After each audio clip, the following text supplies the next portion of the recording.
Okay, here we are finally also this Thursday for our English live events. This week I am alone. There are no guests with me, unfortunately. We'll try to have someone fun to talk to for next week. But this week I am alone, and I wanted to talk about a subject that I get asked a lot of questions on, which is how to approach a second language with little ones, both in a family environment and in a teaching environment. Because we all know from hearsay, from experience, that learning a language when you are very young, it's an invaluable experience, both in quality, in the sense that the level of the target language that you're able to reach is usually higher, but also in ease. How easy is for children to pick up another language? It just feels like magic, the way they are able to do it.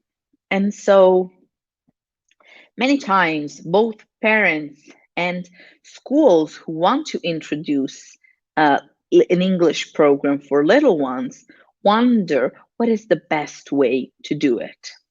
So I'll rely a little bit on research here to let's try and give some clear and simple information. So, first of all, if the child happens to be in a bilingual or trilingual family, that's great. And it should be, parents should feel free to speak their language. The good norm is one parent, one language, which means that the child will find it easier to orient himself if every parent speaks a language. Then it doesn't matter, every parent, every person in his life, let's say, then it doesn't matter really how many languages we are exposing them to, as long as there's consistency with one person and one language. Okay. Second of all, so it's better to do it this way rather than everyone constantly switching codes if you have the chance to choose. The second thing is, if you do happen to live in a bilingual family, it's great to take advantage of that. But if you are not bilingual, maybe you are good at a language, but if you are not bilingual, the study suggests that speaking to a child in a language that you are not proficient in, it's not the best of ideas for a series of reasons. Um, starting with that, it's possible that you transmit also some of your defects and mistakes together with your knowledge, but more importantly, um, the risk is that there is a reduction in the spontaneity and the authenticity of the relationship that you install with a child, because um, the child doesn't need bilingual parents. He needs parents that are confident in spending time with him and interacting with him. So to do it in a language that you also struggle with is not the best ideas. It's not the best of ideas. It's much better to introduce activities or maybe books or games to introduce those words slowly. So not that one of the parents is speaking the target language all the time, in this case, English, but that you are guiding a specific exercise, a specific activity, a specific game that involves speaking the target language. And I see that there are a few people watching. So if you have some anecdotes about learning another language at a young age, or if you want to tell me something about your experience, that would be great. But so English books are a really good idea, and also songs. English songs, like the little songs, like head, shoulder, knees and toes, knees and toes. Those are just repeating those songs over and over will do a few things. So, first of all, you'll notice that children pick up pronunciation perfectly. So, they will recite those body parts like a native, no difference.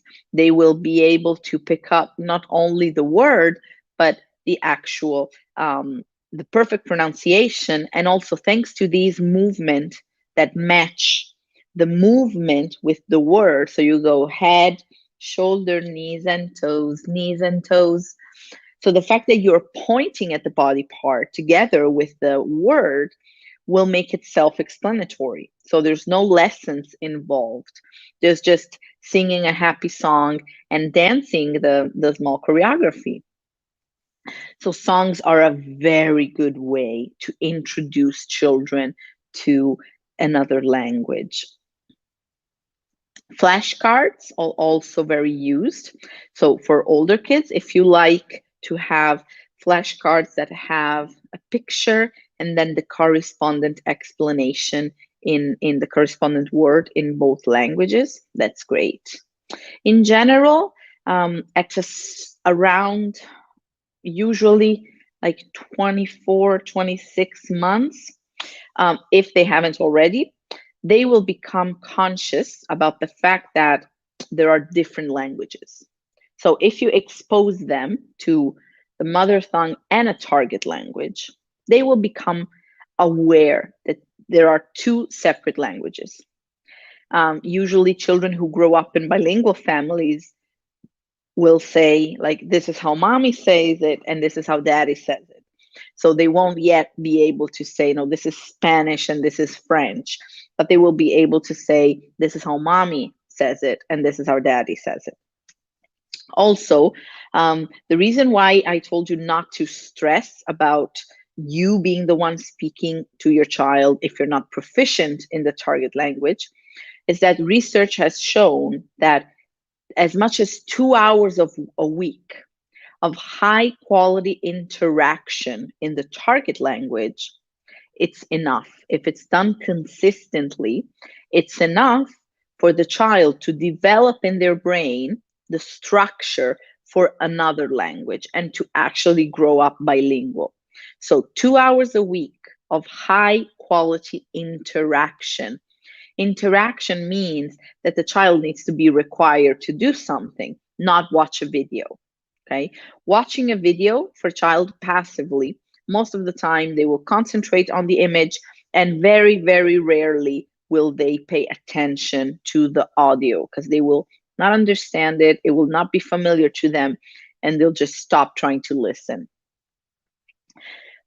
On the other hand, older children that are already aware that there are more languages and maybe already also know something, the target language, then they could benefit from also maybe watching a cartoon in English. But very, very young children learn with interaction.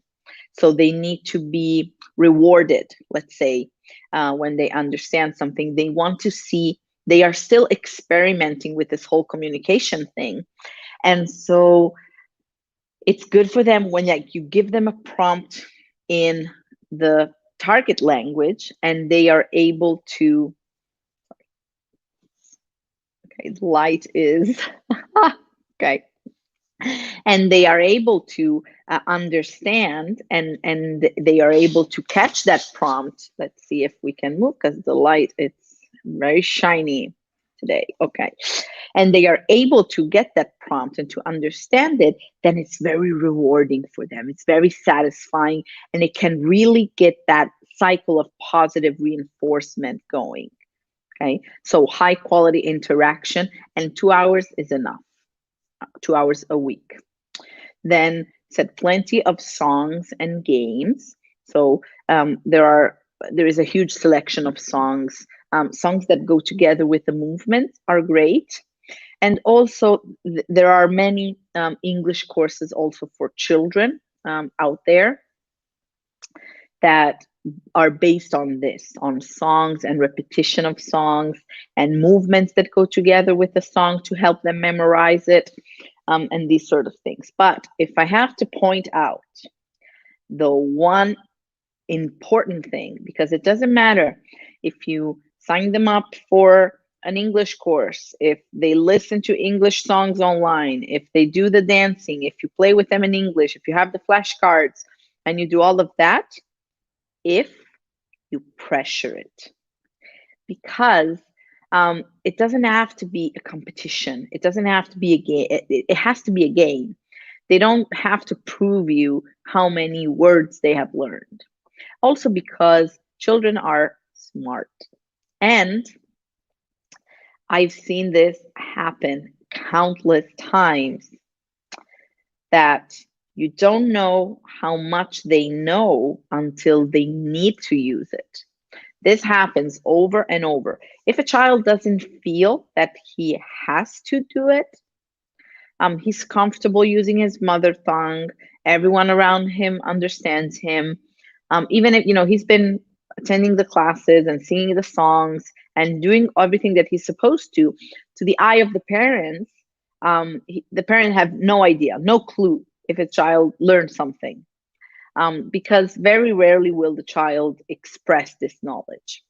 But when they will then enter the school system, you will see what I mean. You will see the knowledge that built up in time, that ease of pronunciation, that vocabulary that they built up unconsciously, basically, with an incredible ease.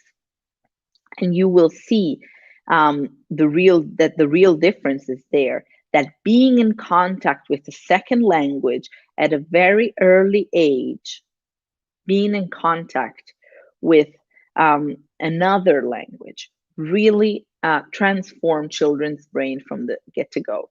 They grow up bilingual, even if they're not proficient in the second language. But it will be so much easier to build up on that. You will have laid wonderful foundation, and it will be super easy to build up from there. The important thing is not to put pressure. I've seen so many times, I've been teaching English for over 10 years, and I've seen so many times parents contacting me and bringing me this very young children, like 2 or 3 years. And the parent would ask me to play with the kid in English. They understood that it had to be an informal, playful date, okay, with some English word here and there. And then after 2 or 3 lessons, 2 or 3 play dates with the children, they'll be, what did you learn today? How many words did you learn today? And this is just too much. Like, the pressure needs to be completely off the table. They will learn. They are learning. You need to trust the process. But it needs to go smoothly, and it needs to go without interruption and without pressure from the parent. This is fundamental. And then as you, for teachers, if you are thinking about implementing an English program for very little children, the key word is fun, games and fun. Think about games where they have to match, where they have to do something physically, where they have to move around, create rituals so that it gets easier to match a certain word with the atmosphere. Create a situation where you have to explain as little as possible in the L1, in the first language, and where you can use the target language. Fill it up with your body. We're in Italy. We love using hand gesture. You can learn a little bit from us, but really get that communication going. And the more you are able to build rituals and to rely on the same words, and the more you will see that they will understand these words very easily, and they will start to use them, and they will start to be more responsive to them. But games, games, games. There are so many games that you can do. Just think about learning the colors or learning the animals. How many games can you do dress up and matching and moving, and you can have many props in the classroom and use them to have them interact and to have them play games. But successful interaction is the key for building confidence and building vocabulary and building that positive cycle that then gets everything going. So you have to create situations where the successful communication can happen. Maybe it's cards that they have to exchange, maybe is something that they have to fill up to complete. There are so many good alternatives and so many great things that you can do. Also, again, rituals. I always do at the end of my lesson with children the goodbye song, and they love it. And just after 2 or 3 lessons, so the goodbye song, you can check it on YouTube. The goodbye song literally goes bye bye, goodbye. I can clap my hands, I can stamp my feet, goodbye. So it's a very short one. But just after 2 or 3 lessons, they understand everything. They love to say it. They love to say bye and bye and goodbye. And they understand what it means clap your hands and stomp your feet. So that doesn't seem much, but these are a lot of words that they picked up just after 2 or 3 meetings. So when you start doing that and you build up on that, they will pick it up like nothing. Maria Montessori says that children have an absorbent mind. We know it, it's common knowledge that we say that children are like sponges. They just they suck that knowledge, they just absorb it.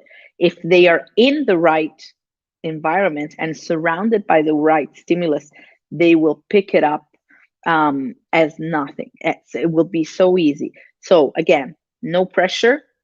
Don't don't force yourself to speak in another language if it's not your language. You need to speak your language with your child and be confident. Thank you, Diego. Thank you for the support. Hi, Sheila.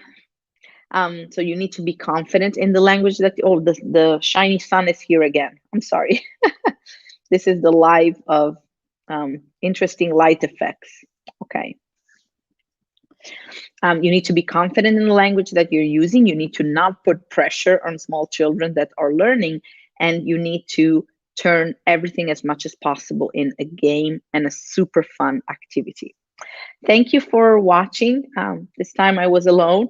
Next time, we'll see if we can bring in someone interesting to share this space with me.